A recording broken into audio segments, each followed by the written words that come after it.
They found him standing in a clearing, 12 miles from where he vanished, barefoot, clothes inside out, no memory of the last 96 hours.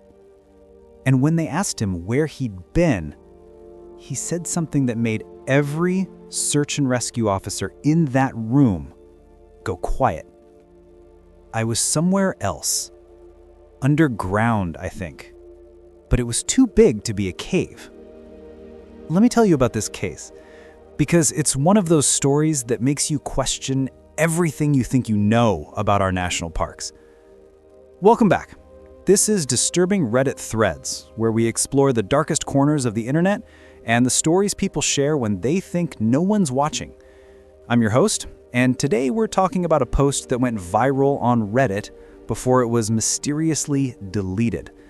A post from a search and rescue officer who broke their silence about what they really find out there in the wilderness. The thread appeared on the search and rescue subreddit about 4 years ago.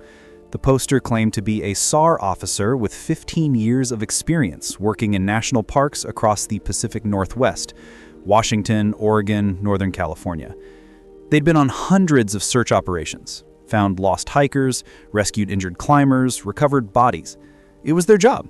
But this thread wasn't about the normal cases, the ones with logical explanations, the ones that make sense. This was about the other cases, the ones that keep SAR teams awake at night, the ones they don't talk about publicly because who would believe them?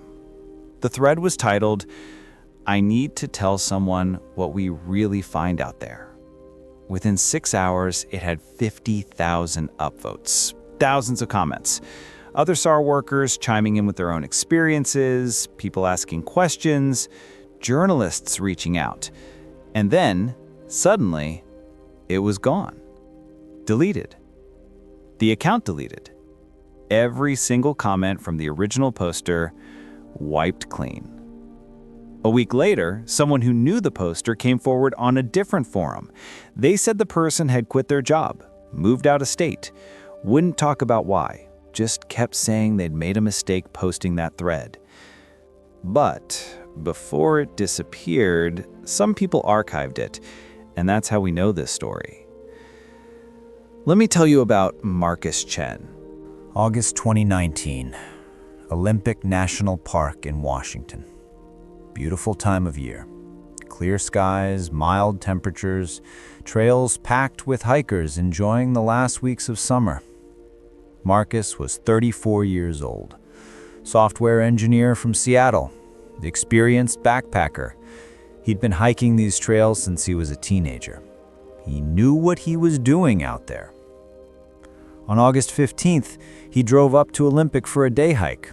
Nothing extreme, a well-marked trail, moderate difficulty, about 8 miles round trip, the kind of hike he'd done dozens of times before. He checked in at the ranger station at 9 a.m., standard procedure for solo hikers, told them his planned route, expected return time, said he'd be back by 4 p.m. at the latest. His girlfriend was supposed to meet him for dinner that evening. When he didn't show up by 6, she started calling. No answer. By 8 p.m., she drove to the park and reported him missing. The search started immediately. Olympic National Park doesn't mess around with missing hikers. By morning, they had over 50 personnel deployed. Ground teams, search dogs, a helicopter. They covered a 20-mile radius from his last known position. And they found nothing. No footprints. No abandoned gear, no sign he'd ever left that trail. The search dogs picked up his scent at the trailhead, followed it for about 2 miles, and then nothing, like he'd just evaporated. Day 2, they expanded the search, checked all the nearby trails, the camping areas, the river valleys. Marcus's face was all over the local news. His family was pleading for information. The Park Service brought in more resources. Still nothing. Day 3, same story. 70 people combing through the forest, helicopter doing aerial sweeps, dogs checking and rechecking the same areas. Not a single piece of evidence. No clothing, no backpack, no water bottle, nothing. This is where it starts getting strange. Because the area they were searching, it wasn't that big. 8 square miles of relatively open forest. Good visibility. This wasn't dense jungle or steep mountain terrain. It was hiking trails and clearings. You can't just disappear in an area like that. But Marcus had. By day 4, the official search was scaled back. They kept a small team active, but resources were being redirected. The Park Service was starting to use words like recovery operation instead of rescue. His family was devastated. And then, on the morning of day 5, a hiker called 911. They'd been walking through a meadow about 12 miles north of Marcus's original trail. Completely wrong direction. This area had actually been searched twice already during the operation. The hiker said they saw someone standing in the middle of the clearing, just standing there, staring up at the sky, not moving. A SAR team was dispatched immediately. It took them 40 minutes to reach the location. And there he was, Marcus Chen, standing barefoot in the center of a meadow. His clothes were on inside out, his jacket was buttoned wrong, he was staring straight up, completely motionless, like he was watching something in the sky that nobody else could see. They called his name, no response. They approached him slowly, he didn't acknowledge them at all. It wasn't until one of the officers physically touched his shoulder that Marcus seemed to snap out of it. He looked at them confused and said, "Where am I?" They got him to the hospital within an hour. Physically, he was in surprisingly good condition. Dehydrated, definitely. Some minor cuts and bruises, but nothing severe. The doctors couldn't understand it. Here's the thing that bothered them most: his feet. Marcus had been missing for 5 days. He was found 12 miles from where he disappeared, barefoot. Walking 12 miles barefoot through Olympic National Forest should have destroyed his feet. Torn skin, severe blisters, lacerations, possible infections. But his feet had minor scratches. That's it, like he'd walked maybe a quarter mile without shoes, not 12 miles through rough terrain. When he was stable enough to talk, the police interviewed him. His girlfriend was there. The park rangers, they needed to know what happened. Marcus's memory was fragmented. He remembered starting his hike that morning, remembered the first hour or so. The weather was nice. He'd stopped to take some photos near a stream. And then nothing. Just blank space where 4 days should have been. Except it wasn't completely blank. He had flashes, impressions, things that didn't make sense. He told them he remembered being underground, in a cave, maybe. But he said the space felt enormous, too big to be a natural cave. He remembered the air being wrong, too clean, too still. He remembered hearing sounds like wind chimes, constant, rhythmic, but no wind to cause them. He said, "They wanted to show me something." When the officers asked who they were, Marcus got quiet. He said he didn't know. He couldn't remember faces or shapes, just presences. He said it felt like being in a waiting room, like he was supposed to stay there, like something was about to happen.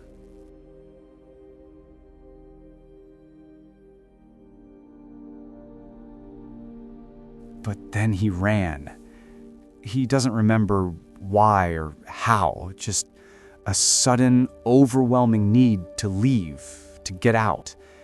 And then he has a vague memory of running through trees, branches hitting his face, his lungs burning. And then he was standing in that meadow, looking up at the sky, with no idea how he got there. The police pushed for more details. Was he drugged? Kidnapped? Was there anyone else out there? Marcus kept saying the same thing.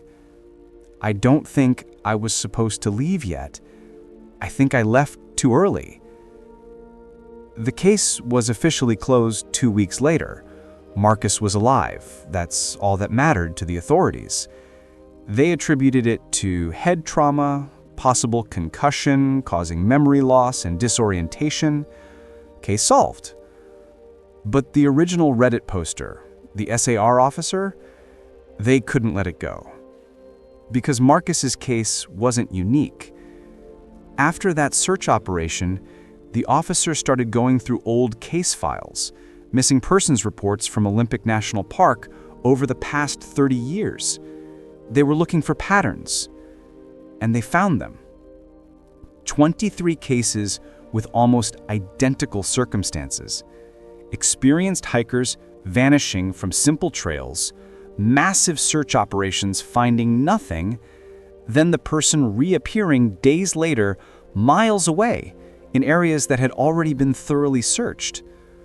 Always in the wrong direction from where they should be, always missing shoes or socks, always with fragmented memories or no memory at all.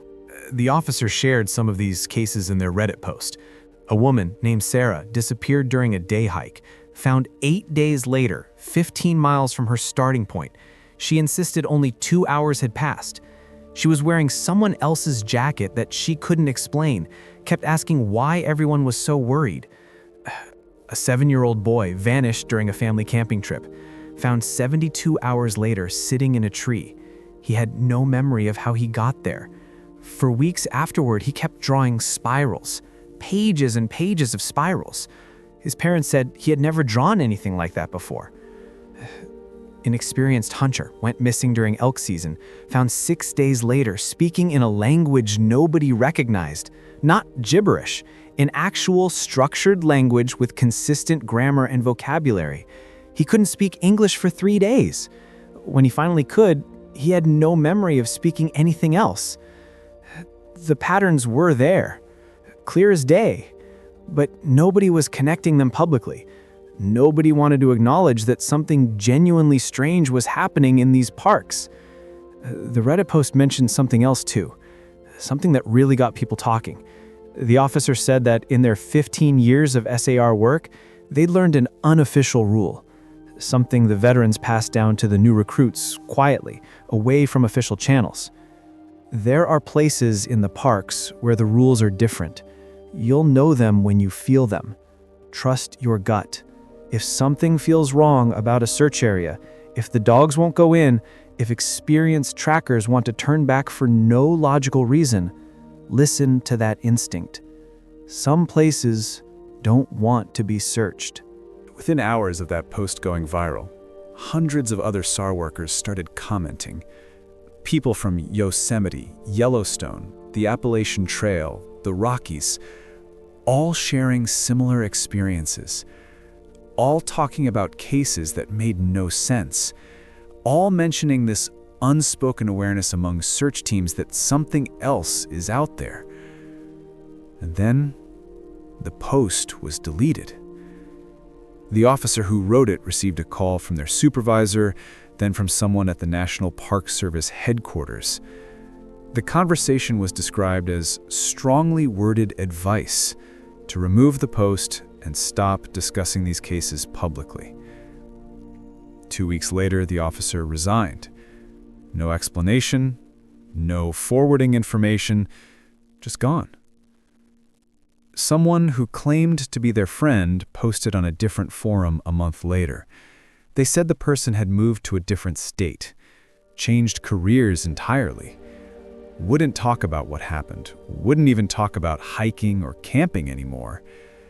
All they said before cutting off contact was, "I should have kept my mouth shut." Some things aren't meant to be discussed. So what happened to Marcus Chen? He never went hiking again, never went camping. His girlfriend said he became obsessed with maps after the incident. He'd spend hours marking locations, drawing circles, making notes. He filed Freedom of Information Act requests for SAR records from multiple national parks. And then, 6 months after his disappearance, he suddenly stopped. Deleted all his research, deleted his social media accounts. His girlfriend said he told her, "I'm looking into things I shouldn't be looking into. I need to stop." They broke up a few months after that. She said he was different, distant, like part of him never really came back from those woods. The Reddit thread is gone. The original poster is gone. The conversations and the evidence, mostly gone. But people archived it. Screenshots, saved text files, copies of the comment threads. It's still out there if you know where to look. And here's what keeps me up at night about this story. 3 months after that Reddit post was deleted, someone else posted from the Olympic National Park area. Different username, different writing style, but they claimed to work for the park maintenance crew. They said they were doing trail maintenance in the northern section of the park, off the main paths, in an area most hikers never see. And they found a clearing. In the center of that clearing were hundreds of shoes, arranged in a perfect circle, all different sizes. Men's, women's, children's, hiking boots, sneakers, sandals. Some of them looked new. Some of them looked decades old. Rotted leather, faded colors, styles that haven't been made in 30 years. The post said they reported it to their supervisor.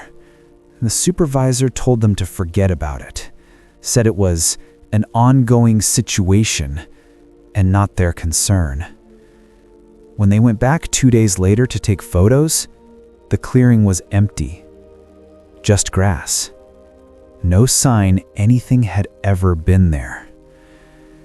That post was also deleted within 24 hours. So, let me ask you, what do you think happened to Marcus Chen? What do you think is happening in our national parks? Are these people being taken somewhere? Are there places where time works differently? Underground systems we don't know about? Something else entirely? And why doesn't anyone want us talking about it? If you've heard of Missing411 cases or have your own stories about strange disappearances, let me know in the comments. I read every single one. Make sure to hit that subscribe button for more disturbing Reddit threads every Wednesday. We've got a lot more to uncover. Thanks for watching. And if you ever go hiking, stay on the marked trails. Trust your instincts. And if you find a clearing full of shoes, walk away. Don't ask questions. Just walk away.